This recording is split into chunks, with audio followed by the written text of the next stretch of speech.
할렐루야, 사랑하는 일스필드 가족 여러분, 오늘도 하나님 말씀과 함께 동행하며 그 말씀 안에서 위로와 힘을 얻는 모든 분들 되시기를 주 안에서 소망합니다.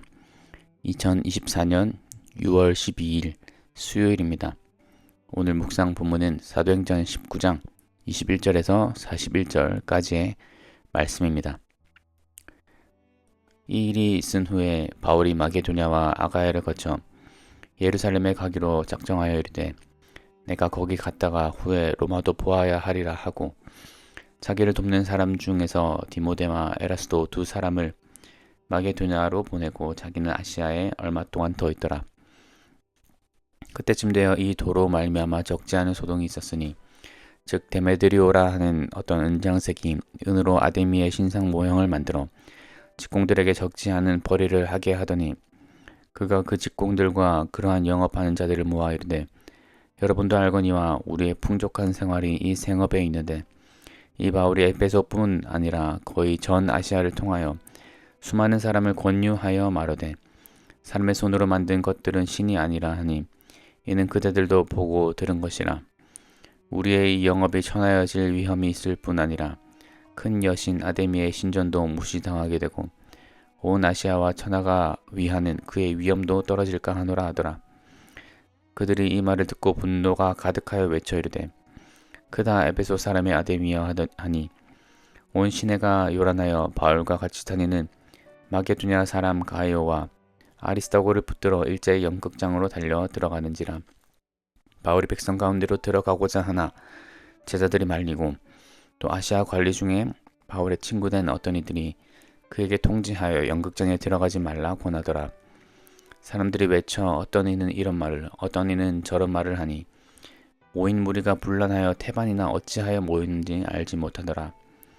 유대인들이 무리 가운데서 알렉산더를 권하여 앞으로 밀어내니 알렉산더가 손짓하며 백성에게 변명하려 하나 그들은 그가 유대인인 줄을 알고 다 한 소리로 외쳐 이르되 그다 에베소 사람이 아데미여 하기를 2시간이나 하더니 서기장이 무리를 진정시키고 이르되 에베소 사람들아 에베소 씨가 큰 아데미와 제우스에게서 내려온 우상의 신전지기가 된 줄을 누가 알지 못하겠느냐. 이 일이 그렇지 않다 할 수 없으니 너희가 가만히 있어서 무엇이든지 경솔하지 아니하여야 하리라. 신전의 물건을 도둑질하지도 아니하였고 우리 여신을 비방하지도 아니한 이 사람들을 너희가 붙잡아왔으니 만일 데메드리오와 그와 함께 있는 직공들이 누구에게 고발할 것이 있으면 재판날도 있고 총독들도 있으니 피차 고소할 것이요.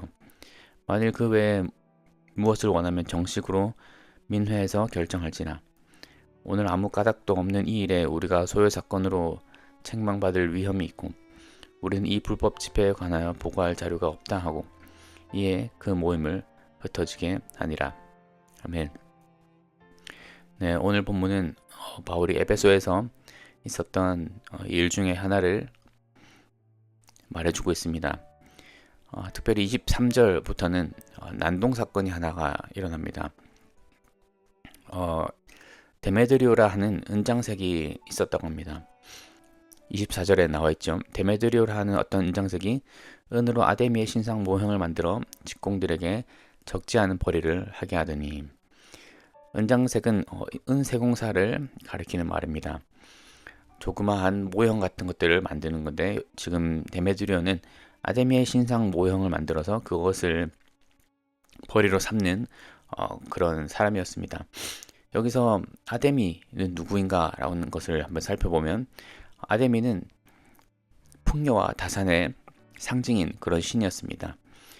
이런 풍요와 다산의 상징인 이 신의 모형을 만들어서 우상인 것이죠. 우상의 모형을 만들어서 그것을 사람들에게 팔았던 것입니다. 이것이 거래가 되었고 그들이 이 모형을 만들어서 벌이를 할 수 있었던 것은 바로 사람들이 그것을 원하기 때문이었습니다. 그 수요가 있었기 때문에 그들이 공급을 할 수가 있었던 것이죠. 그러니 그 당시에 만연한 우상 숭배의 정황을 우리가 충분히 파악할 수 있는 것입니다. 다산과 풍요 그리고 이런 것들을 섬기면 이 신이 복을 갖다 줄 것이다, 복을 가져다 줄 것이다 라는 믿음이 잘못된 믿음이 있었던 것이죠. 그것으로 벌이를 하고 있었는데 25절에 보면 이렇게 되어 있습니다. 그가 그 직공들과 그러한 영업하는 자들을 모아 이르되 여러분도 알거니와 우리의 풍족한 생활이 이 생업에 있는데 이것으로 인해서 풍족한 생활을 유지하고 있었다는 것을 알 수 있죠. 그런데 문제가 하나 생기는 것입니다. 26절입니다. 이 바울이 바로 문제가 되었던 것이죠. 에베소뿐 아니라 거의 전 아시아를 통하여 수많은 사람을 권유하여 말하되 사람의 손으로 만든 것들은 신이 아니라 하니 이는 그대들도 보고 들은 것이라. 바울이 와서 에베소뿐 아니라 전 아시아를 통하여 사람들을 권유하여 말한다. 바로 그리스도의 복음을 전하고 있는데 사람의 손으로 만든 것들은 신이 아니다. 우상일 뿐이다. 헛된 신이다. 오직 하나님만이 예수 그리스도만이 참 신이다. 라고 하니 이는 그대들도 보고 들은 것이라.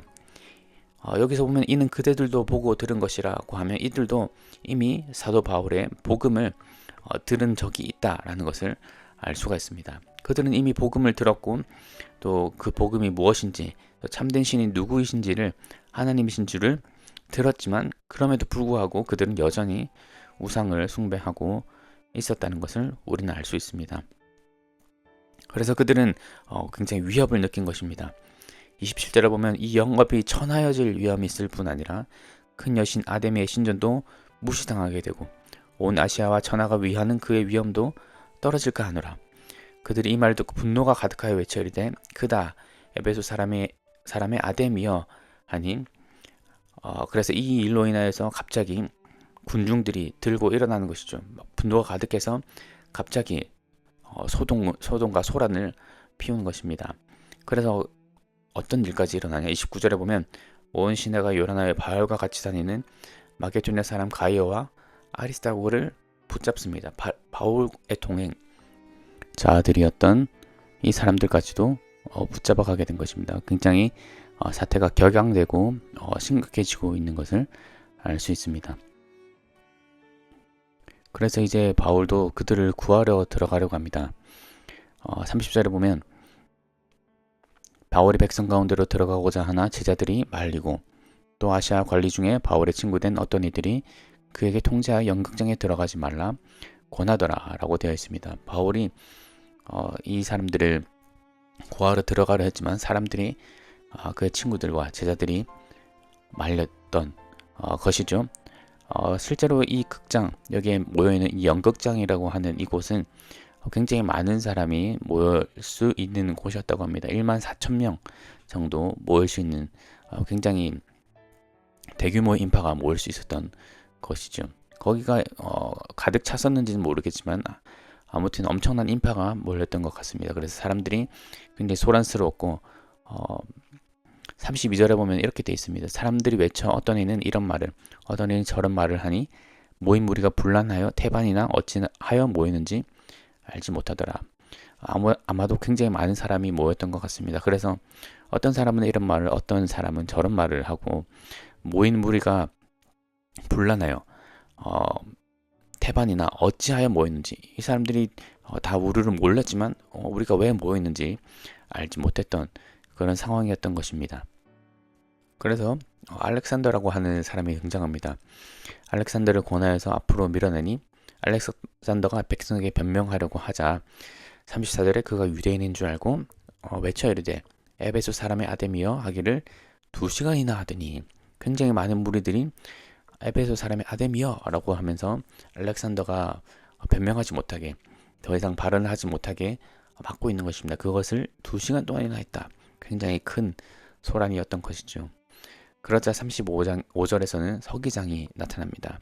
서기장이 무리를 진정시키고 이제 나오는 것이죠. 이제 로마의 관리가 나오니까 사람들이 말을 듣기 시작하는 것입니다. 그러면서 이 일에 대해서 우리가 경솔하지 않아야 한다. 그들은 신전의 물건을 도둑질하지도 않았고 우리의 여신을 비방하지도 아니한 이 사람들을 너희가 붙잡았으니 만일 데메드리오와 그와 함께 있는 직공들이 누구에게 고발할 것이 있으면 정식으로 고발하라 이것입니다. 재판날도 있으니 총독들도 있으니 그것들을 고소할 것이요 만일 그 외에 무엇을 정하면 정식으로 민회에서 결정할지니라 라고 하는 것이죠. 그러면서 이제 이 소동은 마무리가 됩니다. 우리가 함께 주목해 보길 원하는 것은 39절에 있는 민회라는 단어입니다. 민회라는 단어는 헬라어로 에클레시아라는 단어입니다. 아마 어떤 분들은 이 단어가 친숙한 분들도 계실 것입니다. 에클레시아. 그렇습니다. 원래 교회를 우리가 일반적으로 지칭한다고 알고 있는 그런 단어입니다. 하지만 에클레시아라는 단어는 하나님의 교회뿐만 아니라 어떤 모임, 여기서 나와 있듯이 민회, 이런 어떤 무리, 모임 같은 일반적인 성격의 뜻도 있는 것이죠. 그래서 지금 이 사도행전을 기록한 누가가 굳이 에클레시아라는 단어를 쓰면서 하나님의 교회와 그렇지 않은 일반 세상 사람들의 모임을 대조시키고 있는 것을 알 수 있습니다. 그러면서 오늘 본문에서 드러내고자 하는 것은 무엇입니까? 세상 사람들이 섬기고 있는 우상과 또 하나님의 교회가 섬기고 있는 하나님을 대조하고 있는 것이죠. 그러면서 마치 우리에게 이렇게 도전하는 것입니다. 당신은 어떤 에클레시아에 들어가겠습니까? 당신은 어떤 에클레시아에 속하겠습니까? 헛된 우상들을 따르는 풍요와 다산의 신을 만들고 또 그 모형을 만들어서 섬기는 그런 에클레시아를 따라가겠습니까? 아니면 하나님의 교회인 에클레시아를 따라가겠습니까? 영원하신 하나님, 참된 신이신 하나님, 그분만을 따라가는 그 에클레시아에 속하겠습니까? 라고 우리에게 마치 도전하고 있는 것처럼 보이는 것이죠. 그러므로 우리도 오늘 하루를 살아갈 때 우리의 정체성을 분명히 인지하고 또 우리를 불러주신 하나님의 에클레시아로 불러주신 하나님께 감사하면서 우리가 한 사람 한 사람 교회로서 하나님의 성전으로서 그 정체성을 가지고 살아가시는 모든 분들 되시기를 소망합니다. 헛된 것에 이끌리는 것이 아니라 돈이나 어떤 성공이나 어떤 유명이나 명예나 그런 세상적인 가치에 우리의 정체성을 두어서는 안 되는 것이죠. 지금 에클레시아에 속했다고 하는 것은 내가 어떤 장소에 있냐, 내 몸이 어떤 장소에 있냐, 교회라는 이 건물 안에 있냐라는 것이 아니라 우리가 어떤 가치를 따라가느냐입니다. 우리가 어떤 정체성을 갖고 살아가느냐, 어떤 목표를 갖고 살아가느냐, 그 가치에 따라 달려있는 것이죠. 그러므로 우리가 몸은 교회에 있다고 할지라도 우리의 가치가 세상적인 가치관을 갖고 있다면, 돈을 갖고 있다면, 다산과 풍요를 따라가고 있다면, 명예를 따라가고 있다면 그것은 우리 참된 에클레시아라고 할 수 없는 것입니다. 그러므로 오늘도 하나님의 말씀에 가치관을 두어 그것만을 따라가는 모든 분들 되시고 또 그것을 위하여서 그 정체성을 기억하며 살아가시는 모든 분들 되시기를 소망합니다. 기도하겠습니다. 하나님 감사합니다. 오늘도 주님 안에서 우리가 참된 하나님의 에클레시아로 살아갈 수 있는 오늘 하루를 허락하여 주심에 감사드립니다. 세상적인 가치관을 쫓아 살아가지 않도록 도와주시고 언제나 하나님 안에서 하나님의 자녀라는 하나님의 성전이라는 가치관을 쫓아 살아가는 우리 모두가 될 수 있도록 도와주시옵소서. 감사드리며 예수 그리스도의 이름으로 기도드렸습니다. 아멘.